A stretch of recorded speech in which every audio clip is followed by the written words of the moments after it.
Hey guys, this is Makuma. I wanted to talk to you about a pretty new addition to my army. I mean, I might have had a couple of videos about them before, I'm not sure. But these are old Raveners. I love them. They don't have the 2 Scything Talons and the Devour, which is more correct, but they still have it in their rules, so I don't think that makes much of a difference.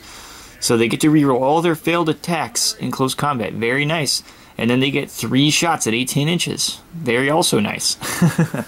Okay, so why the Ravener? Why do I like the Ravener? Well, let's talk about him. First of all, he's a beast, so we look over here at the Ravener Brood special rules. Instinctive Behavior Feed, which is pretty cool. It gives them Rage, which we all know now is 2 extra attacks on the charge, and these guys already have 4 attacks. That's a potential 6 attacks when they charge. They have Acute Senses, doesn't really do them that much good in this case. Deep Strike, Move Through Cover, and they're beasts. So, beasts, let's talk about that a little bit.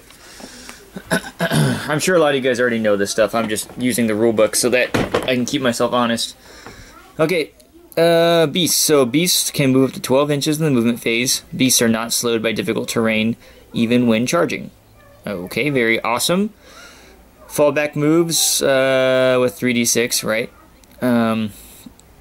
And special rules. Beasts have Fleet and Move Through Cover. So Move Through Cover is doubled up on these guys, but who cares? So let's go look at Move Through Cover real quick. Where'd you go, Move Through Cover? There you are. And so, Move Through Cover, a unit that contains at least 1 model. So they move an extra d6 when moving through cover, when difficult terrain. They don't need to worry about that because they already ignore difficult terrain. And furthermore, when a unit with Move Through Cover, special rule automatically passes dangerous terrain tests. So these guys have the Deep Strike special rule, right? So when these guys Deep Strike, you can Deep Strike them into terrain where where nobody's gonna have line of sight to them, and they're not gonna have to worry about any dangerous terrain checks. Then they can automatically move 12 inches, and then they get the 2d6 charge range, and since they're Fleet, they roll 3d6, or they roll 2d6 because they ignore difficult terrain, sorry. But they can keep their high one and re-roll the low one. Pretty sweet. And then on top of that, I'm thinking about just starting them on the table because they can already go 12 inches. Why not? The neat thing about deep striking them is that you can deep strike them maybe out of synapse range, and if they're out of line of sight of everything and they can be safe for a turn, then when their next turn comes up, they're only leadership 6, as you can see right there, leadership 6.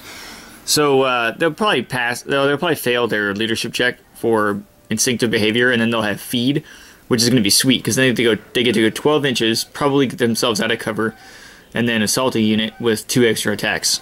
Now, even if they don't, they still have 5 attacks in the charge, and they get to reroll all their missed 2 hit rolls. And they're only strength 4, but that's still going to be a lot of hits. And against a regular tactical squad or against a Devastator squad, that's going to be really sweet. Now, I wouldn't put these guys up against, Assault Terminators or Vanguard Veterans or anything that's really good at close combat, because they'd probably lose. I mean, we're talking about invulnerable saves and 3+ armor and a lot of attacks coming back at you, so probably not the best idea. But haranguing the sidelines, attacking units that are trying to hide from the rest of your army, very awesome. Now, if they do come up and they have line of sight to a small Devastator squad, a squad of 5 guys, then the Devourers are sweet because you get 12 shots with these 4 guys, and that's just awesome against a unit sitting all by itself. And then they're probably going to lose a couple dudes, and that's going to totally limit the effectiveness of that 5-man Devastator squad. And I think that's a really, really great tool. Not only that, but they got 3 wounds each. So, not that great if they get hit by a strength 8 weapon. They only have a 5+ save, but cover might save them. Who knows? But I mean, they're a pretty effective unit. They are a little bit expensive at 30 points per model, and then when you give them the Devourers, they become 35 points per model. But they can do a lot of stuff for that. And think of all the wounds you're getting for 30 points. You're getting 3 wounds. I think that's worth it. On top of that, they make a really good addition to your army. They're a really good strike unit for mid and late game, and there's not a whole lot your opponent can do to keep them from killing something. Now, exceptions to that are things with intercept, Or Kotiaz with his weird rule that, I made that mistake before. I deep struck too close to Kotiaz and he just ruined my day. Killed every single one of these guys.